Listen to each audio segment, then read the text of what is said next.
good morning. So glad to have your company. I'm Christy Paul. I'm Victor Blackwell. Good morning to you. 10 o'clock here on the East Coast, and you're in the CNN newsroom. No deal, no vote, no Obamacare repeal, at least for now. Today, President Trump and the Republican Party are trying to move forward after their signature campaign promise, well, it was put on the shelf. Yeah, GOP lawmakers still grappling with yesterday's health care defeat and defeat coming at the hands of a faction of House Republican critics who just would not budge despite hours of deal making. Now, House Speaker Paul Ryan conceding defeat yesterday, saying Obamacare is the law of the land. The fate of that law and the 20 million people who gained coverage from it still rests in the hands of the Trump administration and the Republicans in Congress. The president says, let Obamacare fail on its own. I've been saying for the last year and a half that the best thing we can do, politically speaking, is let Obamacare explode. It is exploding right now. It's many states have big problems. Almost all states have big problems. This morning, our team of political correspondents and experts standing by to break all of it down for you and look at where we go from here. I want to begin with CNN's Ryan Nobles for more on the finger-pointing that's going on in Washington, even still this morning. Good morning, Ryan. Yeah, Christy, good morning to you from the White House. And at this point, the Trump administration just trying to brush off this setback, acting like it's not that big of a deal and that they're ready to move on to bigger and better things. But make no mistake about it, this was a pretty big setback for this administration. Repealing and replacing the Affordable Care Act was a major campaign promise by Donald Trump during the campaign. And yesterday, he wasn't necessarily blaming Republicans, but Democrats. Take a listen. I think the losers are Nancy Pelosi and Chuck Schumer, because now they own Obamacare. They own it, 100% own it. And this is not a Republican health care. This is not anything but a Democrat health care. And they have Obamacare for a little while longer until it ceases to exist, which it will at some point in the near future. And just remember, this is not our bill, this is their bill. And even though he's publicly blaming the Democrats for this effort to repeal Obamacare failing, there is some angst within the administration about the priorities that House Speaker Paul Ryan laid out, and perhaps that taking on health care first was a mistake, that instead they should have taken on something with more broad Republican support like tax reform. Regardless, this was a reality check for this president, learning the ways of Washington, much different than running a private corporation. He needs members of Congress if he's going to enact this bold agenda, so they're going to have to live on and fight another day. Christy? All righty, Ryan Nobles, so grateful to have you here. Thank you. Thank you. All right, let's bring in CNN national correspondent Suzanne Malveaux live from Capitol Hill. Suzanne, for 4 cycles, Republicans have used this repeal and replace mantra to get into seats and to majorities. What are they saying this morning? Well, Victor, they have to go back to their constituents. They are at their home districts trying to explain what happened and why they weren't able to come together on this key legislation here. As you mentioned, 7 years Republicans putting this forward as a signature platform issue. Now, what we see here among the Republican Party, it is deeply divided. It is in disarray. You have the House Freedom Caucus members. They feel quite emboldened that they were able to maintain their opposition, that they were consistent with this all along and essentially kill this bill. You have the moderate Republicans who I've spoken to who say that they are just relieved they didn't have to put their signature on a bill that potentially would have left millions of people without health care coverage. At the same time, they're very concerned that their party is leaning towards the right here, and they feel like there has to be some way of uniting their party together to get some things done, whether it's an infrastructure project, immigration and trade deals, that they have to find common ground as well with the Democrats. Take a listen. We moved to a repeal-replace strategy, but the replace was just too rushed. There were artificial timelines, arbitrary deadlines, all to improve the baseline for tax reform. This debate should have been more about the people who are going to be impacted by our decisions, and to reform Medicare and to create tax credits for people in the exchanges. This was going to be very hard work. I don't think it could have been pulled off in 60 days. And Democrat lawmakers, for their part, they are elated this weekend talking to their voters, to their constituents, and they say they are quite prepared to go after Republicans on a number of fronts. First and foremost, that they are going to filibuster Trump's Supreme Court nominee. Secondly, they're targeting 15 Republicans of competitive districts who voted yes in the various committees forwarding that repeal and replace Obamacare plan. And third, they're also calling on Republicans and the president as well to move forward and try to fix Obamacare, that this is something that they owe the American people. They've identified ways of changing it, and that needs to be part of their legislative agenda. Victor? All right, a lot to sift through. Suzanne there for us on Capitol Hill. Thank you.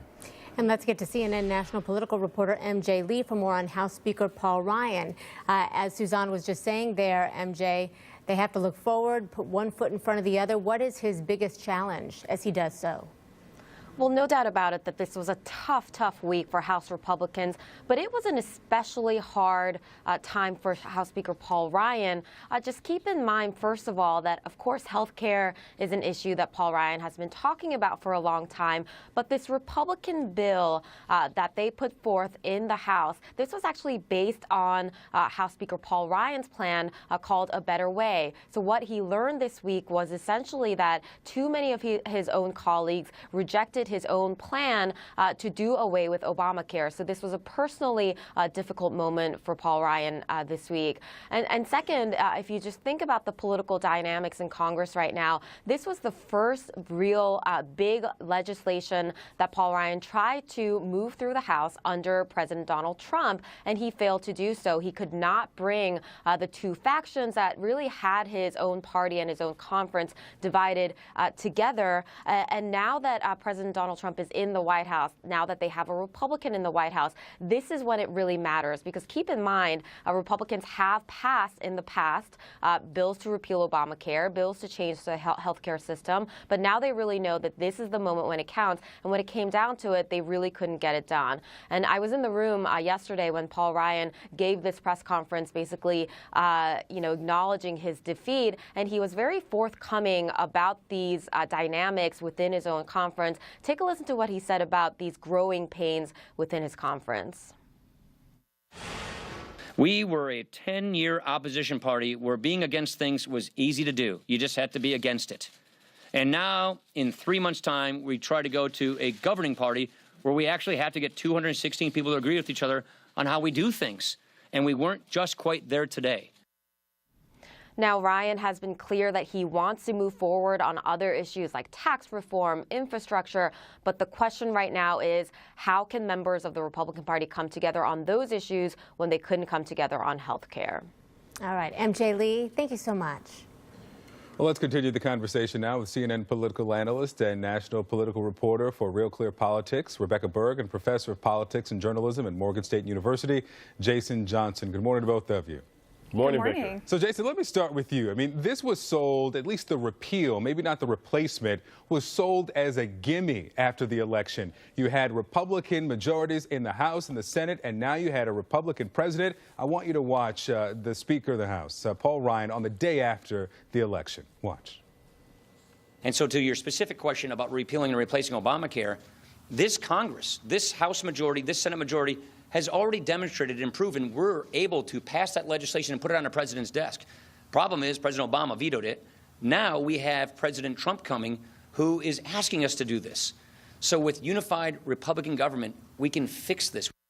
More than 60 times they voted to either undermine or defund Obamacare, and now they can't get through a single vote to get it to the Senate. Put into context what this means for the Republicans.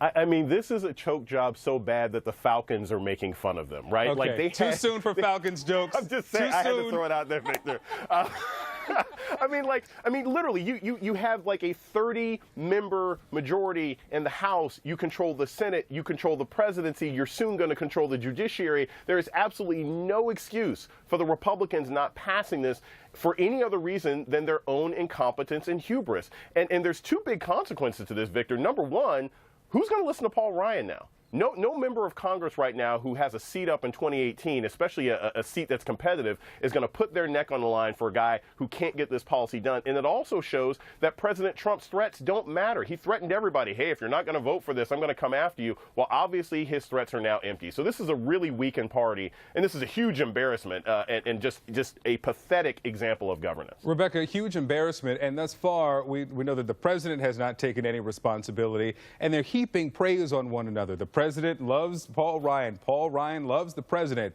At some point, as we approach 2018 and they have to go back to these districts to get votes, Republicans in Congress are going to have to blame someone. Does that change sooner than getting close to the midterms? Well, I mean, the blame game is already sort of unfolding behind the scenes, at least. We're seeing reports from unnamed advisors on Capitol Hill and in the White House blaming each other for this unraveling. But as Paul Ryan said at his press conference yesterday, what this comes down to is that Republicans as a whole need to learn how to govern. And this includes the president, who said yesterday in his remarks that he learned a lot from this process. Remember, this is someone, President Trump, who has never worked in Washington, has never had to try to pass a major piece of legislation or even a minor piece of legislation. And there's a learning curve there. It's not easy to govern. Getting elected is one thing, one skill set. Governing is quite another. And so Republicans on Capitol Hill, who have been either in a majority with a Democratic president or in the minority, and a president with no governing experience, they're all going to need to learn how to get legislation passed. And clearly they are not there yet, as Paul Ryan said yesterday. Jason, I saw you shaking your head there in the monitor. Yeah, no, that's not an excuse. Look, when you get called, you get off the bench, you do your job. And even Paul Ryan said, look, they sent legislation to President Obama that got vetoed. This has nothing to do with learning how to govern. This has to do with learning how to be a responsible legislator. See, it proves that all those different times, Republicans had 7 years to improve the very clear problems with Obamacare. There are clear problems that everybody understands, but it proves that all those times they were voting against it, and the bill that they handed to the president, they never expected those things to work. They never expected to face the real consequences of their legislation. And now that the light of day is on them and everyone's going to hold them accountable, they choked because they don't want to govern. They just want to be in opposition. And that's the disappointing part, because there are things about Obamacare that should be fixed, and it's not going to happen. Rebecca, what role does the president's, let's say, unorthodox approach to Republican orthodoxy? Let me explain what that means. He may not necessarily stand 100% with the conservatives, with the moderates. He wants a W. So when you go to the president, you offer these amendments, these changes. He could lose half the team just to get the W. We've talked a lot about how the president has to learn to work with a diverse GOP House. They've got to learn to work with this president as well. That's right. And, you mentioned that Donald Trump is not a traditional Republican, and that's absolutely true. And so there were some people on this who were thinking, well, why didn't he reach across the aisle to work with Democrats? And it's really just the political climate that's going to make that very difficult for Donald Trump. And it will be interesting to see on future initiatives. So when you start looking at tax reform, when you start looking at potential infrastructure projects that he has been pushing, will he be able to just push the Freedom Caucus to the side, say, I don't need to work with you, I don't need your votes, I'm not going to go to the right on this bill? Can he then work across the aisle with Democrats and say, this is for the good of the country? Chuck Schumer yesterday was saying, if they take repeal off the table, we'll work with them on health care. But that's a non-starter for a lot of Republicans. So on these future issues, will Donald Trump be able to say, I want to make this a bipartisan effort? That's a big question. Jason, I want you to listen to something the president said just a few days ago in Louisville, Kentucky, trying to sell this health care plan. This is our long-awaited chance to finally get rid of Obamacare. We can get this bill passed in some form so that we can pass massive tax reform, which we can't do until this happens. So we got to get this done before we can do the other. In other words, we have to know what this is before we can do the big tax cuts. Okay, well, so this, meaning the health care bill, is nothing because they didn't pass it. What does this mean now for tax reform? it means tax reform is going to be even more difficult, Victor, because look, the Republicans may get away with just cutting taxes, which is fine, but tax reform, where you have to really go through the arcane laws and figure out, well, what entitlements are we going to change and what deductibles we're going to change, I don't think they're going to be able to do that. You have to look at this. If you step back from this for a second, this is 3 L's, right? 3 L's from Trump. He was wrong about the Muslim ban. He keeps losing on that. He was wrong about the wiretapping, and now he's wrong about the Affordable Care Act. And these are all things that he said he was going to do, and he's only been in office for 60-something days. So again, if you're a member of Congress, the most dangerous thing that can happen for a president is when members of Congress start thinking that their fate and the president's fate are separate. And going into tax reform, these guys are going to be thinking about their own districts. They're not going to be thinking about President Trump's legacy. And we're already starting to see those divisions laid bare, especially on border adjustment, which is going to be a major feature Republicans think of their tax reform on the House side. You have Republicans already saying in the Senate and in the House, that's a non-starter for us. We don't want border adjustment. And so if you have Republicans already in a disagreement on those major features of potential tax reform, this is going to be pretty messy, I would say. All right, we'll see how this impacts the rest of the agenda. Rebecca, Jason, thank you. Thanks, Victor. Guys.